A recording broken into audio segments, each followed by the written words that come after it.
3, 2, 1.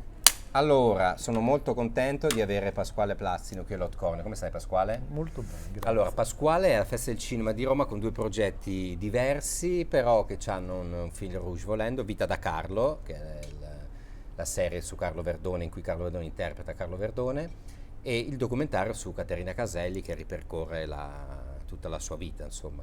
Da dove partiamo, Pasquale? Come vuoi tu, Partiamo da Caterina Caselli. che c'è stato ieri sera. Esatto, quindi, quanto è stato difficile mettere, ne abbiamo parlato anche con il regista Renato De Maria, mettere in fila una vita che poi coinvolge anche un pezzo di storia del Novecento italiano, no? Soprattutto la prima parte. infatti il materiale era sterminato poi in realtà, è sterminata proprio anche quando ti addentri dentro la biografia di un personaggio di questo genere, ti rendi conto che ci sono così tanti rivoli e quindi bisognava cercare di scegliere il cammino Sì, principale. poi c'è il costume sociale. Per poter fare quella cosa che comunque anche Renato aveva in mente di fare, cioè non la solita intervista con ricordi, le fasi Amarcord, salienti, sì. le cose, ma cercare di tracciare appunto attraverso i suoi ricordi, i fatti della sua vita, tracciare anche un'idea di un'Italia del dopoguerra, del boom economico, Esatto, di che come cambia completamente. e no? delle mode che sono cambiate e che lei in qualche modo proprio cioè, le ha un incarnato, po' sì, sì. rappresentate, sì. E quindi bisognava trovare la chiave per poterla raccontare, quindi un po' Altrimenti per... sarebbe diventato tipo di 20 un documento di 20 ore a Esatto. puntate. Ma c'è tantissimo altro materiale che Che era giustamente messo è stato poi montato e quindi la cosa più difficile è stata quella, trovare una chiave, quindi un flusso di coscienza attraverso queste interviste lunghissime dove Caterina si è completamente Lasciata messa a andare. nudo e poi cercare di associare il materiale, la Certo. ricerca E sul dargli un materiale che senso abbiamo anche, fatto, perché esatto, sennò- per cercare di raccontare un paese, ma di raccontare anche l'unicità di questo personaggio. Certo. Ma c'è qualcosa che ti ha colpito che non conoscevi della sua storia? Beh, intanto la storia del padre era una cosa che lei non ha mai raccontato e che ha raccontato per la prima volta prima che facessimo, cioè quando noi siamo andati per incontrarla, ok. parlarne. C'è stato, mi ricordo, un pomeriggio proprio intensissimo dove eravamo Cioè, tutti, ai siamo limiti usciti della tutti in psicanalisi lacrime praticamente. e che giustamente lei aveva finalmente voglia di raccontare per motivi che adesso nemmeno è il caso di svelare, però era no. giunto il momento Sì, per sì, lei di della fare questo lavoro. rielaborazione. Infatti la cosa singolarissima di questa cosa è che il primo giorno il primo Chuck, che infatti abbiamo messo proprio in evidenza, anche se probabilmente nessuno se ne accorge, che è alla fine del film, È vero. era arrivata la notizia di Ennio Morricone che era morto.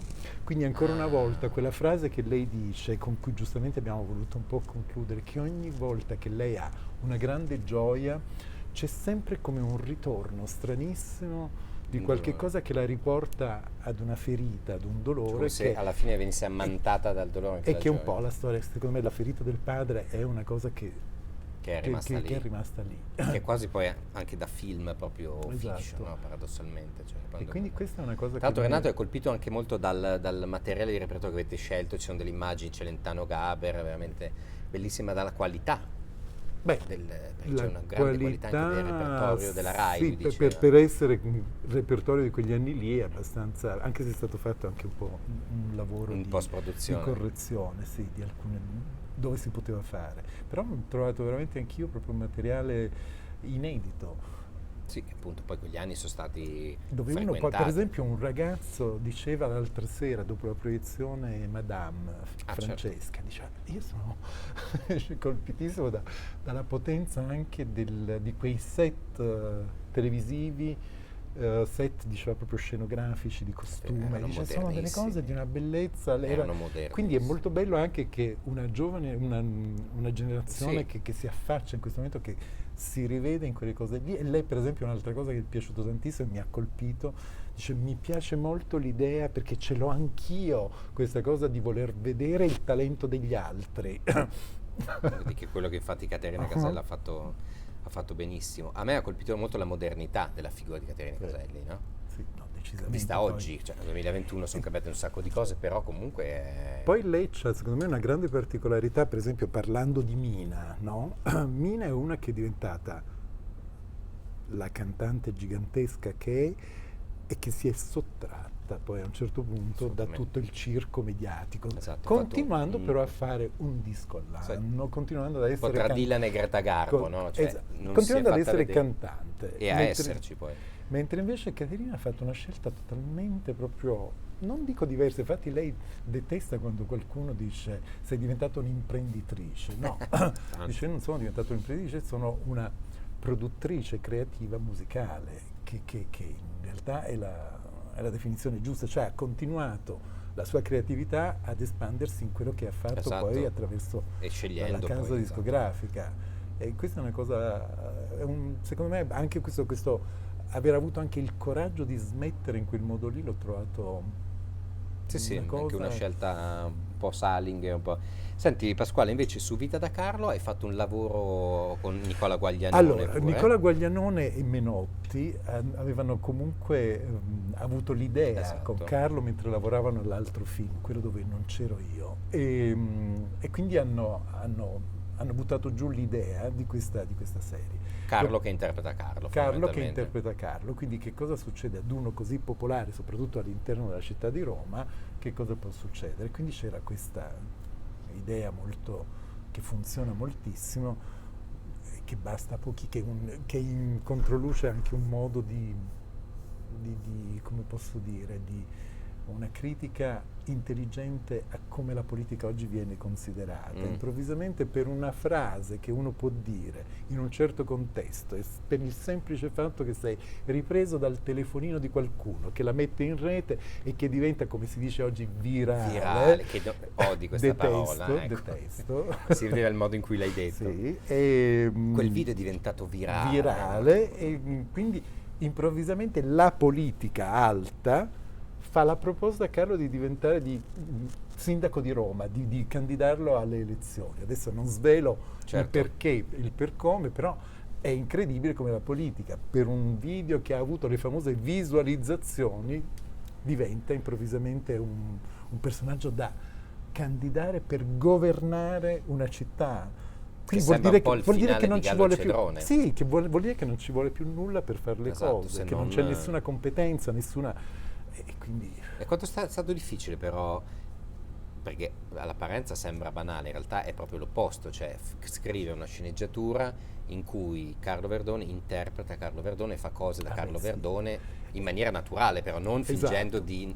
Cioè. E infatti il crinale fra cose che veramente sono di Carlo e quelle inventate è il famoso equilibrio su cui bisogna... se esageri poi crolla l'impalcatura. Ed è esattamente stata la grande difficoltà, però io penso che sia venuta fuori una cosa molto molto equilibrata in quel senso e molto vitale proprio per Carlo. Improvvisamente Carlo, che non è più preoccupato di dover fare un ruolo, non è un carattere nel personaggio, e improvvisamente si ritrova a essere comico, drammatico, cioè tutto insieme senza dover invece recitare cioè come se lui uccidesse poi i suoi personaggi. E poi per esempio finalmente ha potuto dare uno sfogo a quella famosa malinconia che caratterizza Carlo, ma semplicemente attraverso queste sigarette che fuma, l'unica sigaretta della giornata la sera, dal terrazzo di casa sua guardando Roma, che è un po' come una piccola come una questione di stile, di fine puntata. Più o meno tutte le puntate finiscono sempre con questa, dopo queste giornate faticosissime c'è questa sigaretta che chiude che si concede. Vedi Pasquale, tu hai scritto tantissimi film assieme a Carlo, ce n'è uno di cui sei più fiero? Io sono molto molto molto legato a Posti in piedi in paradiso, no? No, perché in questo momento l'Alzheimer forse incomincia a funzionare. Già inizia. Oddio, quello della terapia di gruppo, come si chiamava? Ma che colpa abbiamo noi? Ma che con Anita Caprioli. È cascato il microfono. Lo rimetto io, vero? Sì. Ma che colpa abbiamo noi con Anita Caprioli? Perché quello che tra l'altro compie 20 anni. Di 20 anni fa mi sembra, 2006. Sì, del 96 credo. No, 96 eri Blonde, e siamo già ai 25 questo. Madonna. Perché quello? Perché secondo me lì abbiamo Un po' perché era legato, forse è stata un'ispirazione molto voluta fortemente da me, che in quel momento ero in una grande crisi e volevo appunto andare in analisi. E quindi ok. mi è successa una cosa molto simile, Simile. cercando questo analista che poi invece ha fatto una brutta fine. Mm. E allora, ragionando su queste cose, è venuto fuori questa specie di film collettivo dove secondo me Carlo, per la prima volta, invece di coniugarlo come compagni di scuola, è andato proprio nelle vite di questi personaggi con Un tono anche diverso, con dici? un tono un po' diverso, sì. Sì, perché per compagni di scuola era ferocissimo da quel Sì. punto di vista, No, no? questo era più invece, Sì, era più scanzonato anche su certe cose, un po' più... però erano tutte storie dolorosissime. I Sì, personaggi erano sì. tutti veramente come le storie personali dolorosissime. Erano tutti messi male. Mm. Ti Pasquale, tu da sceneggiatore invece, che secondo me è una categoria che poi in realtà in Italia viene considerata sempre fino a un certo punto, ma che è una storia meravigliosa, insomma, penso. Chi è il tuo sceneggiatore preferito? Quello che qualsiasi cosa ci sia, per esempio... Se devo dire Ma in tu, per senso esempio, io per generale, esempio, Billy Wilder. cosa gli sto dicendo? Quando uno Cioè, guarda Billy proprio, Wilder si accorge tac, che c'è un'impalcatura, una struttura, per me cioè ci proprio, sono dei cioè, pali, delle io cose. a casa mia a Berlino c'ho comunque tutto Some Like It Hot come se fosse Qualcuno una piace specie caldo. c'ho- È quello il tuo Billy Wilder preferito? beh, sì, quella è proprio è la sceneggiatura perfetta, secondo me. Non c'è una cosa sbagliata, È vero. non c'è una linea sbagliata, proprio una. Pieno di humor, di eleganza, di equilibrio, perfetta, perfetta. L'altra sera invece assieme a Susi Laude e Milena Mancini si parlava di Viale del Tramonto Sì, e del fatto che parte con la morte il protagonista e fa in flashback, anche quella è una costruzione, Bellissimo, no, bellissimo. modernissima. E oggi chi ti piace invece? Oggi mi piace. A Chi te mi piacciono normalmente le piace? sceneggiature quelle verbose oppure invece quelle... Beh, lì in quelle non verbose mi piacciono gli autori, allora, cioè mi piacciono moltissimo i registi che scrivono e fanno il loro film, Ok. e Tipo? altrimenti Cioè da Nanni Moretti in poi, cioè tutto quel cinema lì anche d'autore? mm, forse O Nanni meno? Moretti non è proprio l'esempio, perché Mm. Nanni Moretti è abbastanza verboso, insomma, non Sì, sì, sì, è vero, però no, chi no, io scrive in penso, a te? me piace moltissimo tutto ciò che è un po' forte, mi piacciono quindi moltissimo gli autori dell'Oriente, mi Ah, piace Simon Liang, per esempio. Io mi ricordo ancora quando vidi Vive l'amour, è bellissimo. stato proprio una cosa sconvolgente. Folgorazione. Poi mi piacciono tutti quelli un po' forti, Michael Haneke, eh, E Michael Haneke pure... come mi è piaciuto da morire questo Titan. Ho trovato un film dici, veramente potente, potente, potente, quasi quindi tu hai uno bisogno di essere sì, anche scosso proprio sì, da... sì. E emozionato, Sì, sì, ovviamente, emozionato. Poi ce ne sono tantissimi, adesso non stiamo a fare qui No, no, no, nomi, certo. però in generale, voglio dire, mi piacciono quelli che riescono. Mi piace per esempio moltissimo, anche se non ha ancora fatto il film perfetto, dei giovani Xavier Dolan, per esempio. Ecco, lui lo la trovo il Mommy, giovane Mommy, contemporaneo, ok, mentre invece tutti i famosi giovani anagraficamente contemporanei secondo me sono sono vecchi. molto vecchi. E poi ce n'è qualcuno di cui non dirò il nome, un pochino più in là nell'età, che proprio ancora non ho capito il perché. Quello ce lo dirai dopo. Allora, off the Osannatissimo in tutto il mondo. Ok, allora poi ce lo dirai off the record magari. Mhm. Senti Pasquale, chiudiamo col Sì. giochino che facciamo qui all'Hot Corner. Eh. Questa sera ti chiamano, devi partire per un'isola deserta domani. Mhm. In valigia puoi mettere un solo film. Un solo film. Sì. Mm. Quindi metti il costume, camicia, Adesso dirò una felpa. una cosa tremenda, perché non è nemmeno cinefil come scelta, che è Anti-Main. In italiano era La signora mia zia, con Rosalind Russell, Addirittura. che è una commedia scritta per Broadway, dove poi fecero la riduzione per il film, e che è una delle cose secondo me più incredibili, cioè che mi mette, io lo vedo una volta all'anno, Ah, sì, per rimettermi di buon umore, mi dà una carica anche rispetto al momento in cui c'è il momento depressivo, ok. le cose, No, ti- devo ti- recuperare, ti io non l'ho invito a visto, vederlo. allora Non sì. è nemmeno di un regista, Celebrato, uno ma- di quei trafficoni da studios americani, Esatto, che no? mettevano...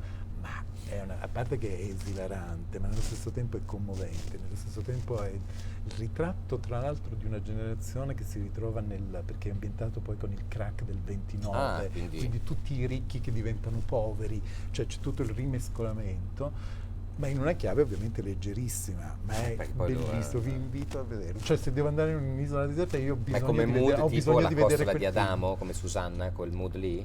No, ancora più... no, un po' più sofisticato di questo, un po' più sofisticato. Hai avuto la nostra attenzione adesso, Pasquale Plasti. Adesso andiamo a vederlo subito. Poi magari mi direi, ma quello è impazzito. No, però mi è incuriosito. Un povero pazzo proprio. Pasquale Plasti on Lotcone, grazie Pasquale. Grazie a te. Grazie Ciao. mille.